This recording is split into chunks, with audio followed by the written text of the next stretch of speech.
YouTube चॅनलसाठी video कसे upload करायचे ते आपण पाहणार आहोत। त्यासाठी प्लस आयकॉनवर क्लिक करून गॅलरीमधून हवा तो व्हिडिओ जो अपलोड करायचा आहे तो व्हिडिओ निवडायचा। त्यानंतर नेक्स्ट बटनावर क्लिक करायचं।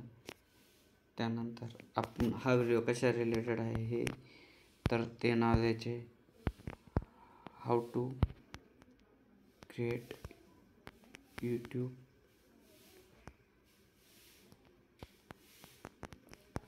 चॅनल असे आपण नाव देऊन हा व्हिडिओ आपल्याला विजिबल ठेवायचा, आपल्याला पब्लिकसाठी किंवा अनलिस्टेड करायचा आहे।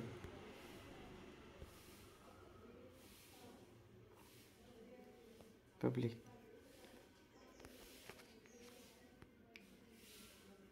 त्यानंतर नेक्स्ट बटनवर क्लिक करायचं आहे आणि त्यानंतर आपल्याला हा व्हिडिओ छोट्या मुलांसाठी बनवलेला आहे की लहान मुलांसाठी त्या अपलोडवर क्लिक करायचं। नंतर अशा प्रकारे आपण अपलोडवर क्लिक करून हा व्हिडिओ अपलोड किती टक्के झाला आहे आणि ते चालू आहे ते दिसतं। अशा प्रकारे आपण व्हिडिओ यूट्यूबवरती अपलोड करू शकतो।